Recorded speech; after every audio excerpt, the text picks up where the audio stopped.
Hi everyone, for tonight's Nightcap and review, I'm having an adult beverage, and tonight I'll be discussing Boom Goes the Bride by Valiant Evermech. I did receive this as an ARC from Book Sirens, and of course I'm giving my honest opinion. These are the highlights. And there were no listed content warnings, and I gave this 4 stars, so what's it about? So this book is about Nil, who has survived death twice, but even that did not prepare her for the boom of meeting Sook. Sook is a lonely heiress whose father had built an empire on her unwilling replicated DNA. Now Nil was just trying to steal a dagger. She never expected to steal Sook's heart. And while their connection may be electric, their chances are less than nil with corporate armies, rogue clones, and a dagger that everyone is willing to kill for.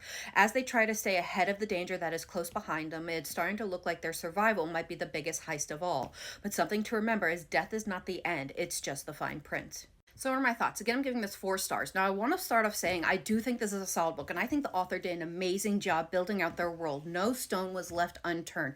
You will walk away from this book understanding this world and how it operates entirely. But I will say I do think some of the passages were a little bit longer than they need to be in their explanations. What I mean by that is we'd be having this really cool scene going on with an interaction with the characters or just something going on, and you'd be vibing with the story, but then it would come to a complete stop because some explanation had to be given about some element or some backstory. And these were not quick explanations. These were long, drawn out explanations. And then we would just jump right back into the story. For me, it just felt like we were starting, stopping. And that was just not something I was really vibing with and made the story feel dragged out, in my opinion. I do think some of these passages could be edited down a little bit. Now, don't get me wrong. I enjoy the world the author built out. I, again, think they did an amazing job, but I also wanted to sit and enjoy the story and the characters, which were equally amazing and interesting. I also want to say I really enjoyed the author's commentary on environmentalism and greed, especially corporate greed and capitalism, and how it can affect not just a world, but also an individual person.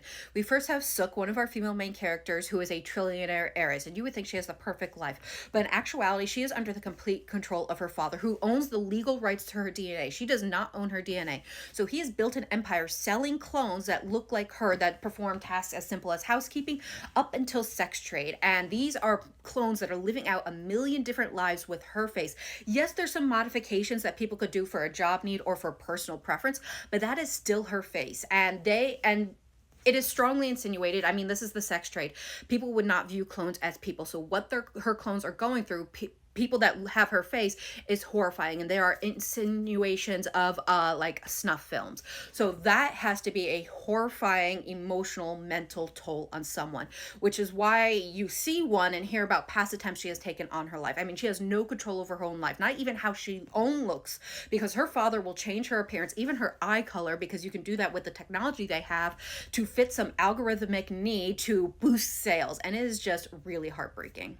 Now, when it comes to Nil, she is just a ball of fire and chaotic energy, and I loved it. She is an elf who is already long-lived, but she has a deal going on with a goddess that will make her near indestructible. So she has no fear of death, and she is super powerful with her own magic, plus the gifts that the goddess has given her. So she is just powerful and chaotic, and I loved it. She really brought fire into Sook's life, and the two of them had some great chemistry. You also had angst and forbidden love, and I really enjoyed it. They were great together as well as separate. Overall, this is a solid book, and it will be available June 1st, so definitely check it out, and I hope everyone has a good night and happy readings.